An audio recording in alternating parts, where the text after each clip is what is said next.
Yeah, hi there. These comments are for PM, and I am Michael, the founder, owner, and the materials writer for all of your lessons at the 7-step system to pass a TOEFL IBT. Wow, we're making progress. So let's talk about your previous email, then let's talk about what you're just asking me.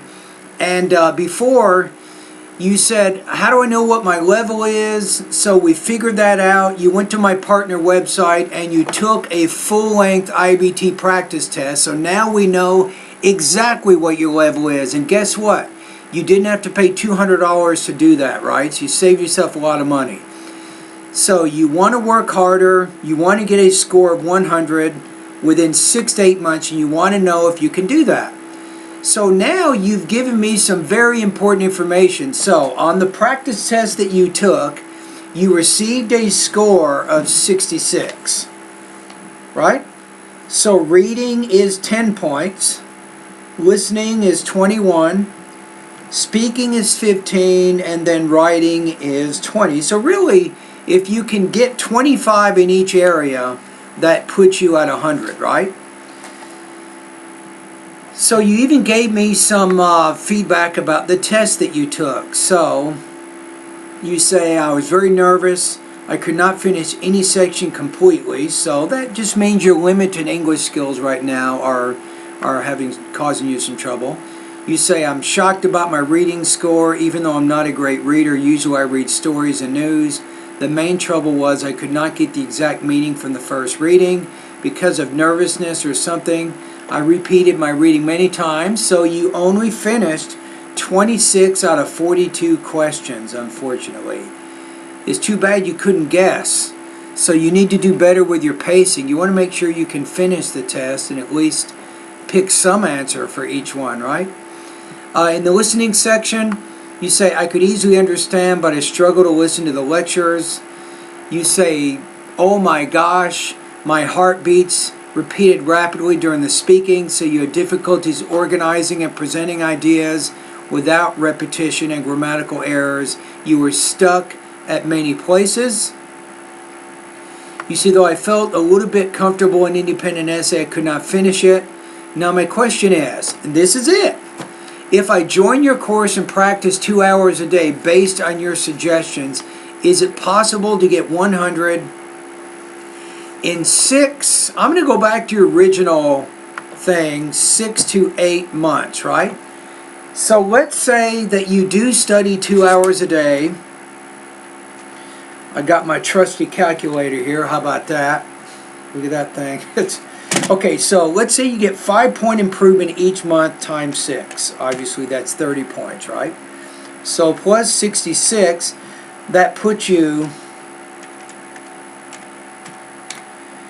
You're at 96, so you're within 4 points. So a lot of students improve about 5 to 10 points approximately each month that they study. So it's possible. I'm going to say yes, it's possible. I can't guarantee it, but it's possible, right? Now, the other question is, you only have 2 hours a day, right? But you have to find other things that you can do outside of that 2-hour frame, which also help. For example, if you're living in the United States, I think that you might be, right? And you're driving, listen to the radio in English, right? How about this? Sometimes when you're driving, talk to yourself in English, right? For example, you could listen to the radio station. Maybe you could listen to some news on a radio station as you're driving. Then you can turn off the radio and then practice explaining what you just heard. So what I'm saying is you need to think outside the box. You need to find as many opportunities as you can to use English. If you can go to a movie with your family, maybe once or twice a week in English, that would be really good practice also. So get as much exposure to the language as you can. Now, the next thing is, how do you use my online course?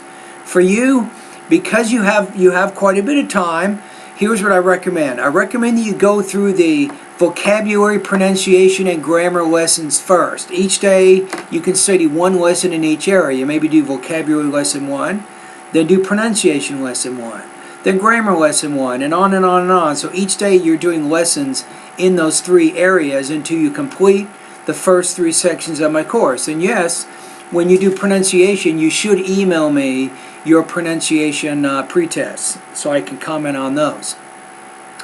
Right? So that'll probably take you 2 or 3 months right there. So then once you've done that, then focus in the listening and the speaking parts of my course.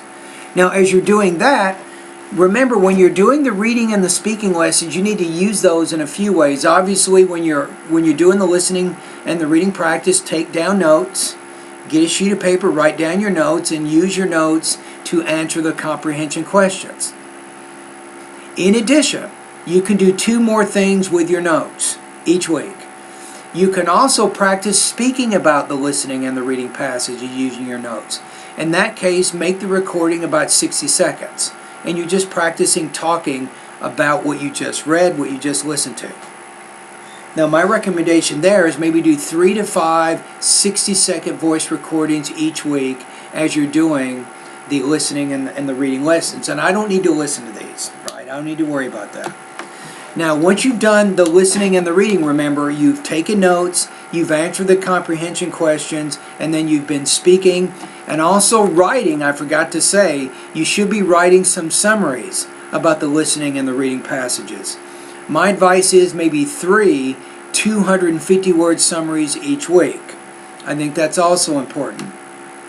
Alright, and then, so each week you'll have 3 of those, and you're writing about the information, you're speaking about the information. Then, once you've completed those 2 sections, then focus on the speaking and the writing parts of my course. So you can look at your study plan in 3 areas. First, vocabulary, pronunciation, grammar.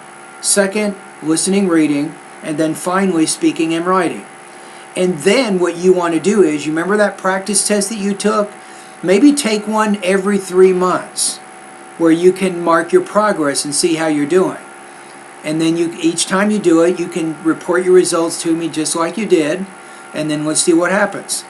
Right? So hopefully, if you take a practice test, a full-length IBT practice test 3 months from now, I'm hoping that your score will be at least 81. If your score is close to 80 or 81 in 3 months, you're exactly on track to getting 100. And then maybe at the 6-month period or right before the 6-month period, you can take one more full-length IBT practice test, and you should be between 95 and 100 if you're making the progress that I hope you can make. You see what I'm saying? Now, can I guarantee any of this? No, I cannot, right? I can tell you, if you use my course and you study and you work hard, you will be able to make improvements. But every student is different. We don't have the same brains. We don't study in the same manner. We just have to see what happens after 2 or 3 months. We have to measure your progress at that point to see how you're doing. All right, so that is my 3-step plan for you to help you go from 66 to 100 in 6 to 8 months. So it's possible, to answer your question.